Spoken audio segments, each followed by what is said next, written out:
ఇప్పుడు మనం చేసుకున్న కర్మలను బట్టే మనం జన్మ తీసుకుంటాము. మంచి చెడు పనులను బట్టే మనం పైన స్వర్గం, నరకం వెళ్ళటం కానీ, మళ్ళీ ఒక జన్మ తీసుకొనొచ్చి ఇక్కడ అనుభవించే విధానం కానీ కూడా ఆధారపడి ఉంటుందంటారు కదా!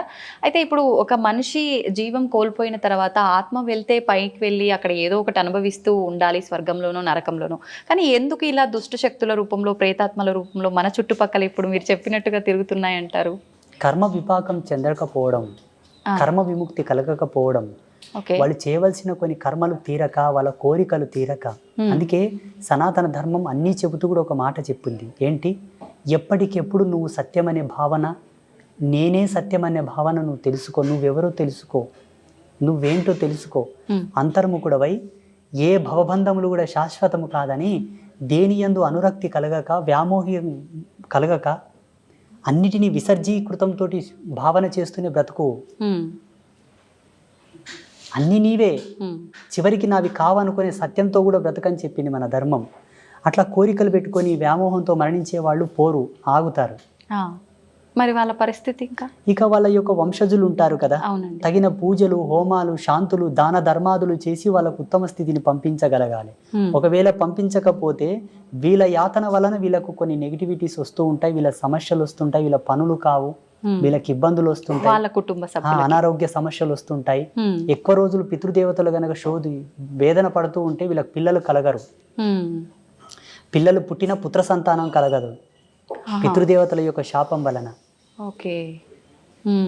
అయితే ఈ పితృదోషాలతో రకరకాల ఇబ్బందులు పడుతున్నారు అంటారు. అవన్నీ ఇటువంటి వారి కుటుంబాలకే ఉంటాయి. హిందూయిజాన్ని ఫాలో అయ్యే వాళ్ళే కాదు, వేరే మతాల వాళ్ళకు కూడా ఈ ఎఫెక్ట్ ఉంటది. ముస్లిమ్స్ గాని, క్రైస్తవులకు గాని, మానవ జన్మ ఎత్తిన ప్రతి ఒక్కరికి ఉంది ఇది. కంప్యూటర్కి ఒక వైరస్ వస్తే ఏం చేస్తారమ్మా? సిస్టమ్కి ఒక వైరస్ వస్తే ఏం చేస్తారు?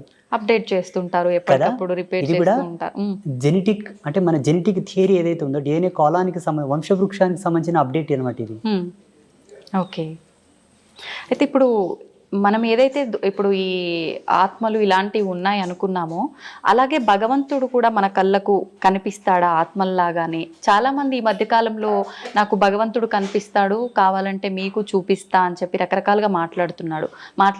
నిజంగా అలా భగవంతుని చూడడం సాధ్యమే అంటారా? భగవంతుని 3 పద్ధతులతో చూడవచ్చు. జ్ఞాన రూపకంగా చూడవచ్చు, భావరూపకంగా చూడవచ్చు. దానికి రూపం లేదు.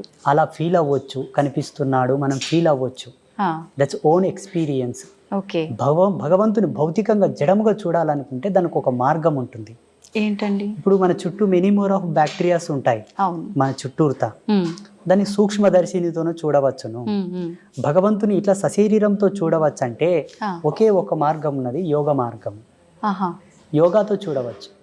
ఓకే. అంటే ఎంతకాలం అది చేయాల్సి ఉంటుంది? సాధకుడి యొక్క సత్యశీలత పైన ఆధారపడి ఉంటుంది. అంటే ఎంత నిష్టగా చేస్తున్నారా? ఆయన యొక్క ఫోకస్, ఆయన యొక్క ఏకాగ్రత, ఆయన లక్ష్యం, ఆయన యొక్క నిగ్రహ శక్తి పైన కొందరికి తొందరగా అవుతుంది, కొందరికి ఈ జన్మల కాకపోతే మరు జన్మ తీసుకోవాల్సి వస్తుంది, కొందరికి జన్మాంతంలో కూడా భగవత్ సాక్షాత్కారం కలిగి కూడా విముక్తి పొందిన వాళ్ళు ఉంటారు.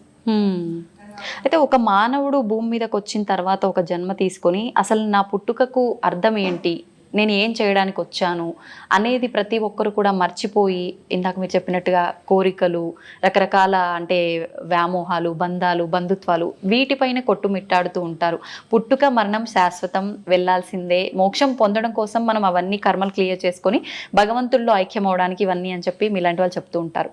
మరి ఈ వీటిల్లో కొట్టుమిట్టాడుతూ ఉండే ఈ ప్రాసెస్లోనే పుడుతుంటాం, పోతుంటాం, ఎప్పుడు మోక్షాన్ని పొందుతామంటారు? అసలు మోక్షం అనేది 2 ప్రాతిపదికలపైన ఆధారపడి ఉంటుంది. మోహాన్ని క్షయించుటే మోక్షం, మోహక్షయ ఇది మోక్ష అన్నారు పెద్దలు. అంటే ఈశ్వరుడి యందు కూడా మోహాన్ని వదిలిపెట్టాలి, భగవంతుని యందు కూడా మోహం వదిలాలి, అది మోక్ష స్థితి. శివుడి యందు కూడా మోక్షం వదిలిపెట్టాలి తల్లి. ఆ శివుడు ఉన్నాడు అన్న మోహాన్ని, మోక్షాన్ని వదలాలి, అదే మోక్ష స్థితి. నారాయణుడు ఉన్నాడు, నా నారాయణుడు అన్న స్థితి కూడా వదిలిపెట్టాలి, అదే మోక్షం. ఇక ముక్తి అంటారా, అది సంసార సారథ్యంలోనే సాధ్యం తప్పిస్తే సన్యాసులో ముక్తి లేదు. ఒకవేళ సన్యాస పరంపరలో యతి ధర్మంలో ముక్తిని పొందాలనుకుంటే ఆయన చాలా కష్టపడాల్సి ఉంటుంది, సాధనత్రయంతో, మెడిటేషన్తో చాలా కఠోరంగా తపస్సు చేయాల్సి ఉంటుంది. మీకేమో ఈజీ వేలో వస్తుంది, మాకేమో చాలా కష్టంగా వస్తుంది. మరి అంత కష్టం అని తెలిసినప్పుడు ఎందుకు మీరు ఇలాంటి సాధనలు జన్మకర్మ సంభవము, జన్మకర్మ సంభవం అంటే పోయిన జన్మలో తీసుకున్నటువంటి శబదం, భగవంతుడు మమ్మల్ని ఆదేశించినటువంటి ధర్మం, మా జన్మ మాకు తెలిసి మేము సన్యసించవలసినదే అని మాకు అర్థమయ్యి రావాల్సి ఉంటుంది. ఉదాహరణకి ఈరోజు కరెంటు లేదు. అవునండి. ఒక మంచి స్టూడియోలో ఏసీలో కూర్చొని మనం వీడియో చేయాల్సింది, కరెంటు లేదు అయినా చేయాలి, ఎందుకంటే చాలా దూరం నుంచి వచ్చాము కాబట్టి. అవును, చేస్తున్నామా లేదా? చేస్తున్నాం. అది కూడా అంతే. మేము ఎన్నో జన్మల నుంచి ట్రావెల్ అయ్యి వచ్చి ఉంటాము, మళ్ళీ ఎందుకు మొదలుకోవాలని ఆయన లేనిపోని తలకాయ నొప్పి అని ఇక్కడనే జన్మ సార్థకత పొందించుకుంటున్నాము కాబట్టి సన్యాసులం అయ్యాము. Okay okay. అయితే స్వామీజీ కారణ జన్ములు అంటుంటారు. అసలు ఎవరు ఈ కారణ జన్ములు అంటే నిజంగా ఉంటారా? లేదు అంటే సనాతన ధర్మం గురించి మా లాంటి వారికి మంచి మంచి విషయాలు తెలియజేసే మీలాంటి వారిని కారణ జన్ములు అనొచ్చా? ఎవరిని అనొచ్చు అంటారు అసలు? లేదు, మనకు జన్మత్రయములని ఉన్నాయి. కర్మజన్మ, కామజన్మ, కారణ జన్మ, 3. కర్మజన్మలు అంటే ఏంటమ్మా? జీవితాంతం కష్టపడుతుంటారు కానీ వృద్ధి చెందరు. కారణం పితాపితరులు చేసిన పాపాలు మిగిలిపోయి ఉన్నాయి, వాళ్ళు పుణ్యం చేసుకోగానే చచ్చిపోయినారు, అవి మన మీద పడ్డాయి. అందుకే కష్టపడుతున్నాం కాబట్టి ఆ కర్మలు దూరం చేసుకో, నీవు సన్మార్గంలోకి వస్తావు, లాభ పొందుతావు, సుఖపడతావు. అప్పులు రావు, రోగాలు రావు, ఇబ్బందులు రావు, బాధలు ఉండవు. కామజన్మ, కామజన్మ అంటే కేవలము సంభోగ ధర్మాన్ని ఆస్వాదిస్తూ కామ కోరికలతో ఉండి పిల్లలు సంసారం అనే వ్యామోహం లేకుండా అదేదో పిచ్చిగా జంతువులు కదా సంభోగం చేసినట్లు సంభోగం చేసి పిల్లల్ని కంటే పుట్టే పిల్లలు కూడా కామ పిల్లలే పుడతారు. హిరణ్యకశప హిరణ్యాక్షుల్లాగా. ఆయన చెప్తాడు, అమ్మా ఓ సతీ, ఇది సమయం కాదమ్మా, ఈ సమయంలో మనం తగదు, ఇది సంధ్యా సమయం అన్నా ఆమెకు కామం ప్రబలి కావాలంటే కావాలన్నదికే కామ సంతానం పుడుతుంది. వాళ్ళు ఎలా ఉంటారు? కామ సంతానం అంటే తల్లికి చెల్లికి భేదం తెలియక ఆడవాళ్ళ చేతుల్లో ప్రాణం పోయేటటువంటి పిల్లలు పుడతారు. సమాజంలో జరుగుతుంది కదా. ఇప్పుడు ప్రియాంక రెడ్డి హత్య కేసులో 4 చచ్చిపోయారు కదా, ఆ జన్మలు దీని కిందికే వస్తాయి. కామ జన్మలన్నీ కూడా ఆడవాళ్ళని అందరినీ కూడా ఒక బొమ్మలాగానే చూసే కాన్సెప్ట్ తో పుడతారు. చిన్న చిన్న పిల్లల పైన కూడా పిల్లలంతా ఈ కేటగిరీ కిందికే వస్తారు. ఇక కారణ జన్మ అంటారా? కారణ జన్మ కేటగిరీలో Narendra Modiji first person. And second, నేను ఈ మధ్యలో అనుకుంటున్న నా అనుభవం ప్రకారం ఎవరి వ్యక్తిగతం వాళ్ళ ఇష్టం, నా వ్యక్తిగతం నేను అనుకుంటున్నంత వరకు పవన్ కళ్యాణ్. ఓకే, మీకు వేరే విధంగా అర్థమై ఉండొచ్చు, 3 పెండ్లాలు ఇట్లా అట్లా సినిమా స్టారు రంగేసుకొని ఆటాడినోడు అట్లా ఇట్లా మీరు అనుకోవచ్చు. ఒక్క మెతుకు సార్లు తల్లి అన్నం అయ్యిందా లేదని చూడ్డానికి అన్నమంతా పిస్కా కర్లా. ఆయన కొన్ని మాటలు విన్నాను నేను పవన్ కళ్యాణ్వి, చాలా అద్భుతమైనటువంటి విజనరీ ఉన్న వ్యక్తి, సనాతన ధర్మం గురించి, హిందూయిజం గురించి. అటువంటి వ్యక్తి అవసరం ఇప్పుడు ప్రస్తుత కాలంలో. అటువంటి ఆలోచన దృక్పథం కలిగిన వాడు కారణజన్ముడే. సామాజికంగా కారణజన్ములు మోదీజీ, పవన్ కళ్యాణ్. ఓకే, ఆధ్యాత్మికంగా చెప్పవలసి వస్తే బ్రహ్మశ్రీ సామవేదం షణ్ముఖ శర్మ గారు, చాగంటి కోటేశ్వరరావు గారు, గరికపాటి నరసింహారావు గారు, వదిపర్తి పద్మాకర్ గారు, వీళ్ళు ఆధ్యాత్మికమైనటువంటి కారణజన్ములు. యోగ సంధాన కర్తృత్వంలో కారణ జన్ములు అంటే శృంగేరి జగద్గురువులు, చిన్నజీయర స్వామి వారు, శ్రీమాన్ చిన్నజీయర స్వామి వారు, ఇంకా కొంతమంది యతీంద్రులు, యోగులు, సిద్ధ పురుషులు, మఠాధిపతులు, పీఠాధిపతులు అందరూ కూడా యోగ పురుషులు. వాళ్ళు యోగ సంధాన కర్తృత్వంతోనూ వాళ్ళు కారణ జన్ములు. వీళ్ళు భగవత్ సాన్నిధ్యానికి దగ్గరగా ఉన్నవాళ్ళు. వాళ్ళు శివైక్యం చెందిన తర్వాత ఈశ్వరునిలో లీనమయ్యేవాళ్ళు వీళ్ళందరూ. ఇది ఫైనల్ స్టేజ్ ఇన్ కారణ జన్మ. వీళ్ళందరూ మోక్షం పొందడం, ఇంకా వాళ్ళకు మోక్షము ముక్తి లేదమ్మా, చాలా ఫైనల్ స్టేజ్. వీటికన్నా పెద్ద స్టేజ్ లో ఉన్నారు వాళ్ళు. ఇట్లా 3 జన్మలు ఉన్నాయి మనకు. మీ గర్భవాసమునందు మీ కడుపులో కూడా ఇంతటి గొప్ప వాళ్ళు కారణ జన్ములు. పుణ్య జన్ములు పుట్టాలనుకుంటే తప్పకుండా సనాతన ధర్మాన్ని ఫాలోఅప్ చేయండి. సనాతన ధర్మంలో కూడా మెనీ మోర్ ఆఫ్ కన్ఫ్యూజన్స్ ఉన్నాయి, రకరకాల సాంప్రదాయాలు. ఏవి పాటించకండి, సదాచార సంపన్నులై విరాజిల్లండి. ఈ సదాచారం మనకి ఎక్కడ దొరుకుతుందమ్మా అంటే దేవీ భాగవతంలో దొరుకుతుంది. దేవీ భాగవతం భగవతి విరచితం, సాక్షాత్తు త్రిమూర్తులకే చెప్పినది అమ్మవారు. మీరు త్రిమూర్తులు సుప్రీం గాడ్స్ అని మీరు కొలుస్తున్నారు. త్రిమూర్తులకే జగదంబ గీతోపదేశం చేసినది. ఆ జగదంబ చేసినటువంటి గీతోపదేశమే శ్రీకృష్ణ పరమాత్మ వారు ఆ యొక్క గీతను అర్జునుడికి ఉపదేశించాడు. అది భగవతి గీత. భగవతి గీత, భగవతి చెప్పిన గీత భగవద్గీత. ఓకే, అర్థమవుతుందా? అర్థమైందండి. మీకు ఒక ఫోటో నేను పంపిస్తాను, దీని మీద స్క్రీన్ మీద స్క్రోల్ చేయండి. అలాగే. కృష్ణ పరమాత్మ జగదంబను చూపుతూ అర్జునునికి గీతోపదేశం చేస్తాడు. ఆ ఫోటో బయటికి రిలీజ్ చేయరు చాలా మంది, ఎందుకంటే పక్షపాతం. అక్కడ స్త్రీమూర్తి హైలైట్ అవుతుంది కదా. అవును అవును. వద్దు, మాకు అది వద్దు.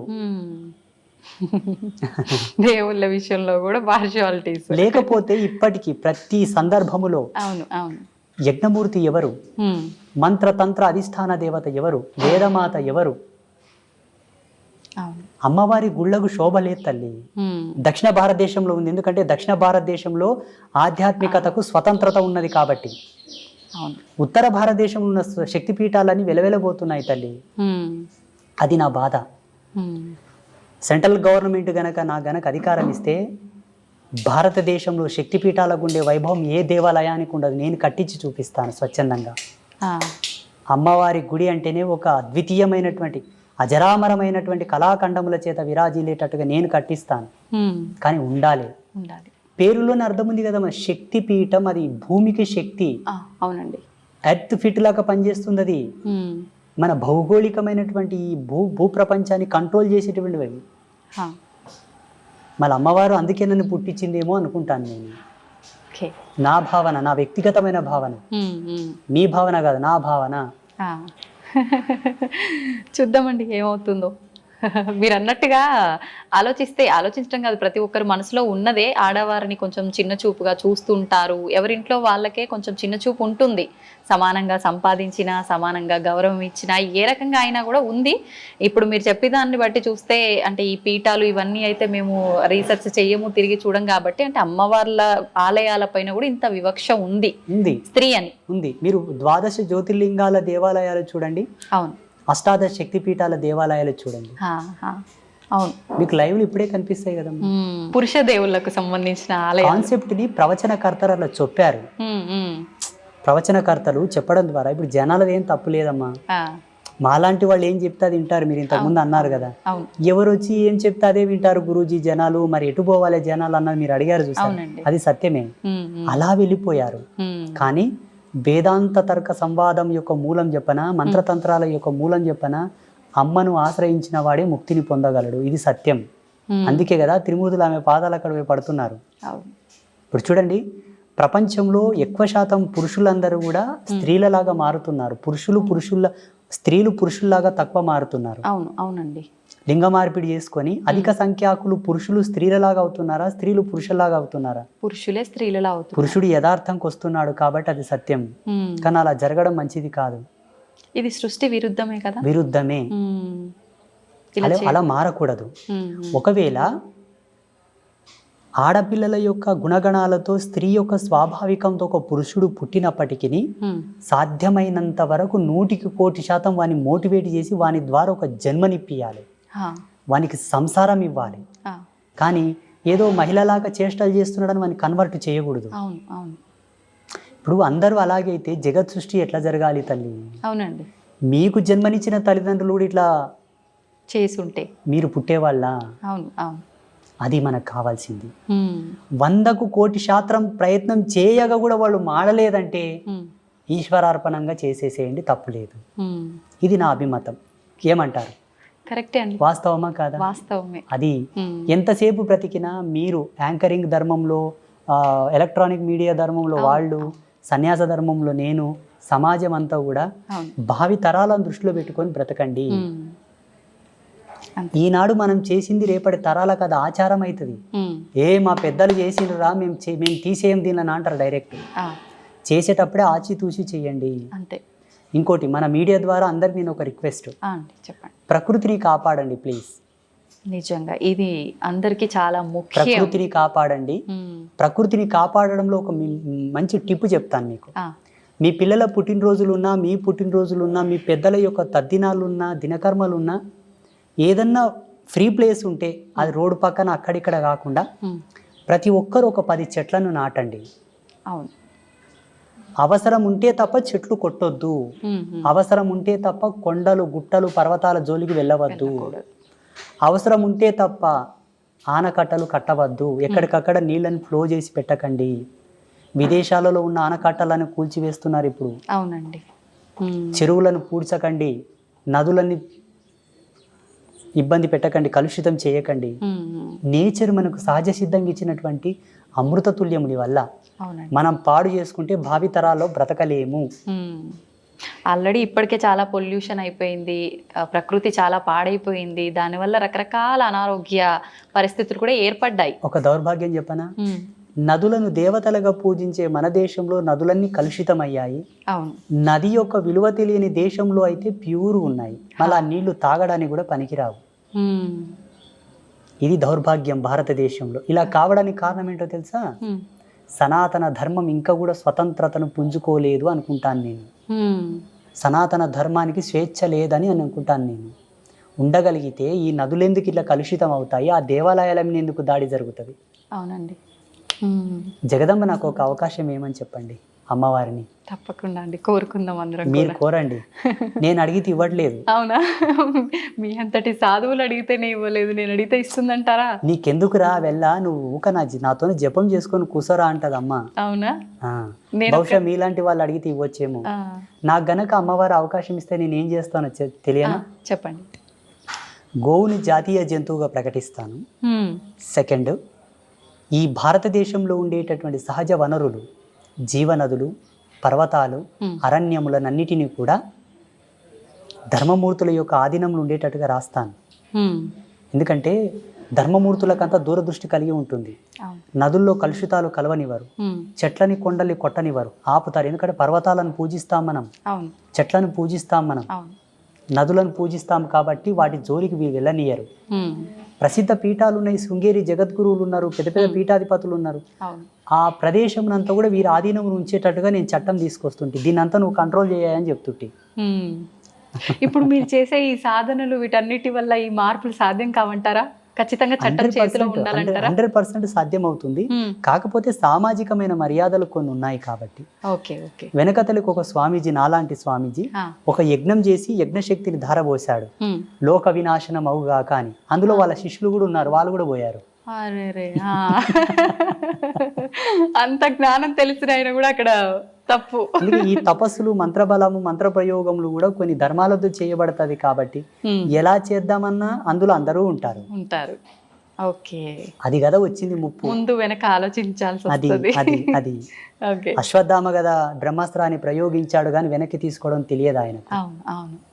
అట్లా ఎన్నో మూలాలు బతికే ఉన్నాడంటారు, ఇది నిజమేనా అండి? మీరు ఒకవేళ హిమాలయస్లో ఒక సిటీ ఉంది, ఒక ప్లేస్ ఉంది, అక్కడికి వెళ్తే ఆయనతో మీరు ఫోటో కూడా దిగవచ్చు, సెల్ఫీ. నిజమా? -60 degrees సెల్సియస్లో చలి ఉంటుంది అక్కడ, -60. మరి ఒకవేళ వెళ్తామంటే కెమెరామ్యాన్ మీరు వెళ్ళండి. అది ఎలా సాధ్యపడుతుంది అంటారు? గడ్డగట్టి పోము అక్కడే అడుగు పెట్టిన దగ్గరే లేరు అనడానికి అవకాశం లేదు. సప్త ఋషులు ఉన్నారు, యోగ పురుషులు, సిద్ధ పురుషులు, మహావతార్ బాబాజీ కూడా ఉన్నారు ఇప్పటికీ. చాలా మంది యతీంద్రియులు, సిద్ధ పురుషులు ఉన్నారు. లేరు అని మీరు కొట్టిపాడేయకూడదు, ఎందుకంటే మీకు అనుభవం లేదు, మీరు చూడలేదు. మేము చూసాము కాబట్టి ఉన్నారని చెప్తున్నాము. వాళ్ళని ఇక్కడికి తీసుకొస్తామంటే తీసుకొస్తాము. ఈ యొక్క తపోజ్వాలకు తట్టుకొని ఉండే శక్తి ఈ మానవాళికి లేదు. పిట్టలు రాలిపోయినట్టు రాలిపోతుంటారు వాళ్ళు వస్తూ ఉంటే.